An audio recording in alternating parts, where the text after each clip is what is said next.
Okay, so I was walking by, I'm not joking. Can you see? There's Daryl. You know Daryl Eves? He's like right over there. Can you see me pointing at him? Kind of. Like right there. Which way do I go? Right, left?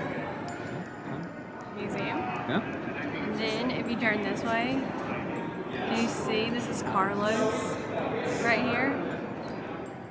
Yeah. Isn't that not crazy? Carlos? Yes. I've seen you on social media. How's it going? Everywhere, and I was like, Thank I you. know him. So I'm probably like a nobody compared to you. But I'm Oh, Bloggin somebody. Brandi. Nice. And I just wanted to say hello. And What's this up? is like the What's place going on here? to meet people.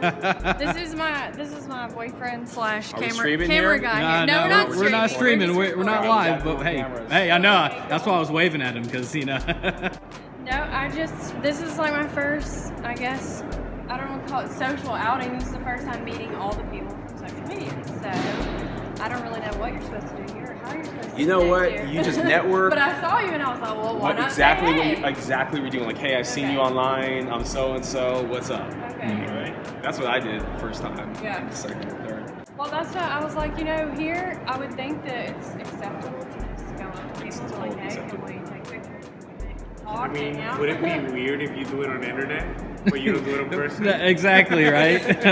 I really love RV. Do you know anything about RV? I've never been camping before. I've never been in an RV, Oh my but gosh. I can get by if you want to throw me some like curveball questions. If you had to start over again, whether it be an RV or not be stationary, how would you start over, or what advice would you give to somebody getting started? That's a loaded question because I think we're constantly starting over Right. at different periods of our lives, whether it's through a job loss, which I've gone through, whether it's through a divorce that I've gone through, whether it's having to move and relocate, which I've done several times. We're constantly starting over.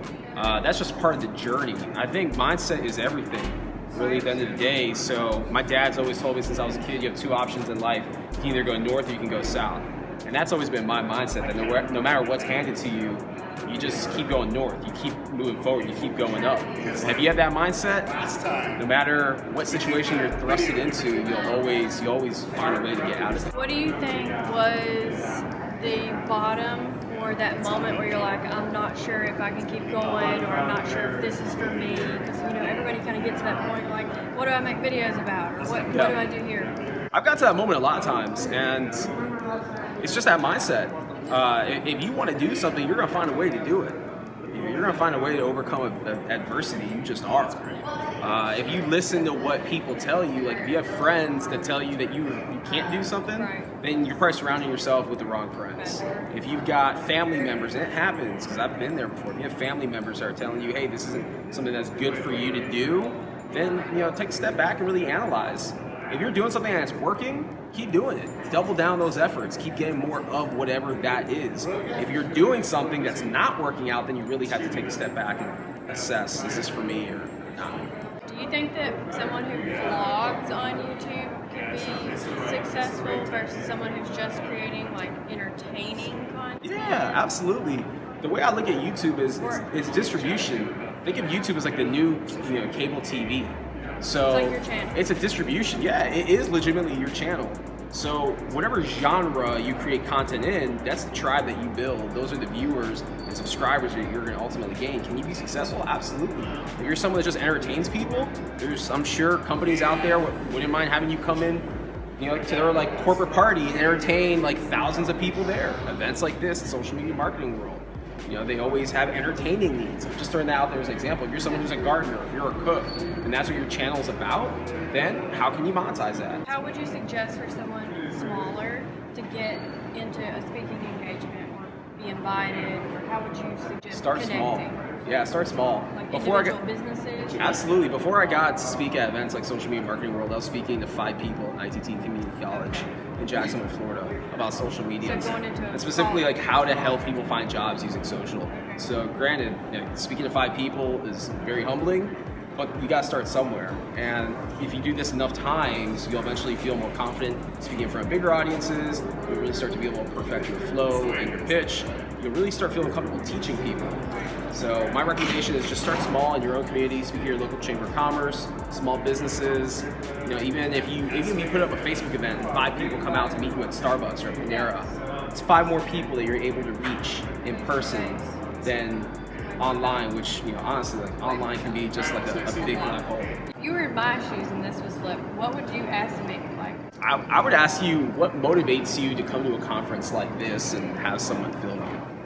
okay, so the whole reason I started on YouTube was more of a healing process, Okay. and I kind of went through a weird thing. I wanted to do RVing, and then When you say doing RVing, what's that mean? Okay, so I went through just a really hard time where I couldn't move.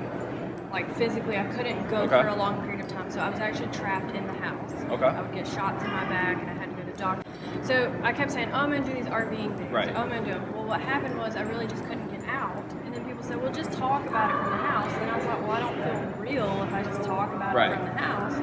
So then I just started studying social media and watching YouTube, and someone had pitched to me and said, hey, have you ever been on YouTube? You're really funny. When I talk to you, you should totally do YouTube videos. And so I remember the first time he was recording me, and he was like, you need to have your script together. This is not normal. And I was thinking, well, looking back at the videos, I learned a lot from them. Yeah. I was honestly forced to be in this one place to where I just started talking about what I knew, and I started teaching people what I was trying to learn.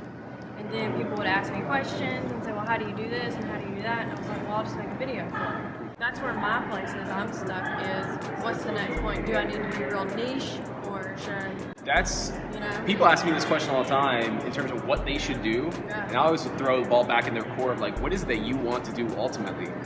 I could tell you, for someone like myself, I leverage social media and YouTube specifically to have content, thought leadership content that sits out there, so then corporations and conferences like this will bring me in there to go speak to them. It's That's what more I was of thinking, it's more of like lead gen when you Right. think about it, because if people see your content and they like it a lot, then it's gonna start to like grow. I hate to use the word viral, but like virally, it'll like grow within companies, within organizations. Next thing you know, all it takes is that CMO to then see it and say, wow, like I really want this guy or girl to come to my office and consult for us or speak at our conference. And that happens a lot. Like I said, I throw the ball back in your court and ask you, like, what is it that you want to do at the end of the day? If you want to take this and turn it into like motivational talks, inspirational talks, and talk more about yourself. Talk more of why you were locked in your house. Talk about that experience. Use that as a way to educate other people and inspire other people that were once in your shoes to go from where they're at now and go to where you're essentially at. I feel that no matter what you decide to either vlog about or talk about on YouTube, if you'll connect with your audience, the people that are watching, it will grow. Right. And they'll say, oh, you know, I can relate to this person. I mean, I guess that's my thought process. So, I don't know. I don't know the answer to your question. No, you did. Absolutely. So, well, I appreciate you taking I appreciate the time you. to talk to me. And can we get a selfie real Let's quick? do it. So we Let's have make it happen.